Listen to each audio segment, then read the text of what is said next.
ఇన్ని సంవత్సరాల తర్వాత ఆయన మీద 18 కేసులు పెట్టి ఆయన జైళ్ళ చుట్టూ తిప్పి ఏకంగా నెల రోజుల పైనే ఆయన జైల్లో పెట్టించే కార్యక్రమాలు చేశారు. దళిత మాదిగ సామాజిక వర్గానికి సంబంధించిన లోక్సభ సభ్యుడు మాజీ లోక్సభ సభ్యుడు నందిగాం సురేష్ పై తప్పుడు కేసులు పెట్టి ఏకంగా 145 రోజులు అతన్ని జైల్లో పెట్టడం కూడా చేశారు. మాజీ ఎమ్మెల్యే పిల్లని రామకృష్ణారెడ్డి ఇతని మీద కూడా కుట్రపూరితంగా తప్పుడు కేసులు పెట్టి 55 రోజుల పాటు ఇతన్ని కూడా జైల్లో పెట్టించే కార్యక్రమాలు చేశారు. దాడులు చేసేది టీడీపీ వాళ్ళైతే జైల్లో పెట్టింది మా వాళ్ళను, వైఎస్ఆర్సీపీకి సంబంధించిన వాళ్ళను జైల్లో పెడతా ఉన్నారు. పోలీసులు క్రియాశీలక పాత్ర పోషిస్తూ ఉన్నారు. వల్లభనేని వంశీ తాను ఘటనా స్థలంలో లేడు అని చెప్పి ఏకంగా తెలుగుదేశం పార్టీ ఆఫీసు దాడి జరిగిన ఘటనలో తాను లేడు అని చెప్పి ఏకంగా కోర్టులోకి వచ్చి తెలుగుదేశం పార్టీకి సంబంధించిన వ్యక్తి పనిచేస్తూ ఉన్న వ్యక్తి కోర్టు 18 సార్లు ఆయనకు వాయిదాలు పిలిస్తే 18వ తారీఖు రాని తప్పని పరిస్థితిలో పోలీసులే తనను ప్రవేశపెడితే కోర్టు ముందర తానే వంశీ అనేవాడు అక్కడ లేడు అని చెప్పిన తర్వాత కూడా వంశీని అదే కేసులో ఇరికిచ్చి అదే కేసులో వంశీని ఇబ్బంది పెడుతూ ఇప్పటికి 50 రోజుల నుంచి వంశీని కూడా జైల్లో పెట్టించే కార్యక్రమాలు చేశారు. ఇలా రాష్ట్రం మొత్తం మీద రెడ్ బుక్ పరిపాలన సాగిస్తూ ఉన్నారు.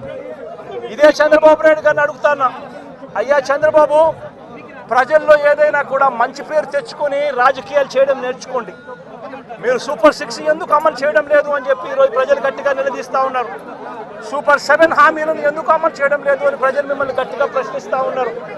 ఇలాంటి ప్రశ్నించే సమయంలో ప్రజల గొంతు వినపడకూడదు అని చెప్పి రాష్ట్ర వ్యాప్తంగా రెడ్ బుక్ పాలన మీరు సాగిస్తూ వైఎస్ఆర్సీపీకి సంబంధించిన వాళ్ళు లేదా మీ సూపర్ 6ను మీ సూపర్ 7ను ఎందుకు అమలు చేయడం లేదు అని చెప్పి అడుగుతా ఉన్న ప్రజలను మీరు దయా దాక్షిణ్యం లేకుండా ఈ రకంగా ప్రతి చోట కూడా పోలీసులను ఉపయోగించుకుంటూ ఎమ్మెల్యేలందరినీ కూడా హింసను ప్రోత్సహించండి అని చెప్పి వాళ్ళందరినీ కూడా ఉసగొలుపుతూ రాష్ట్ర వ్యాప్తంగా కూడా మీరు చేస్తూ ఉన్న ఈ దౌర్జన్య కాండ త్వరలోనే ప్రజలు చూస్తూ ఉన్నారు, దేవుడు చూస్తూ ఉన్నాడు. ఖచ్చితంగా మీకు బుద్ధి చెప్పే పరిస్థితి త్వరలోనే వస్తుందని చెప్పి ఈ సందర్భంగా చంద్రబాబు నాయుడు గారికి గట్టిగా మందలిస్తూ చెప్తా ఉన్నా. అదే మాదిరిగా ఇంకొక విషయం కూడా చెప్తా ఉన్నా. అదే విధంగా ఇంకో విషయం కూడా చెప్తా ఉన్నా. ఇదే చంద్రబాబు నాయుడు గారికి చెప్తా ఉన్నా, ఇదే పోలీసులకు చెప్తా ఉన్నా.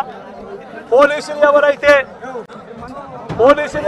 చంద్రబాబు నాయుడు గారిని మెప్పు కోసం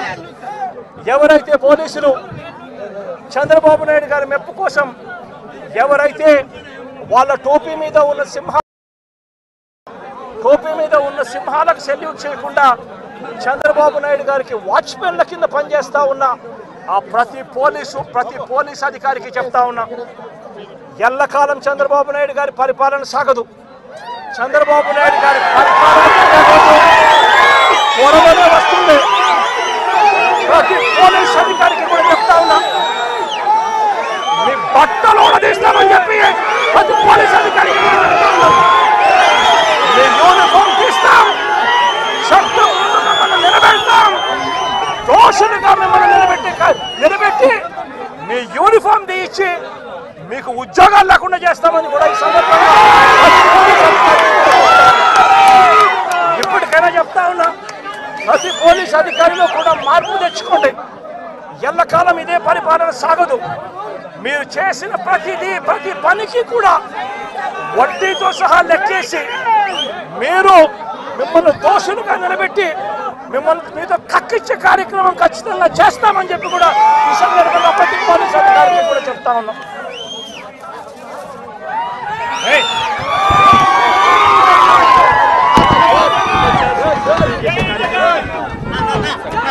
జగన్ సార్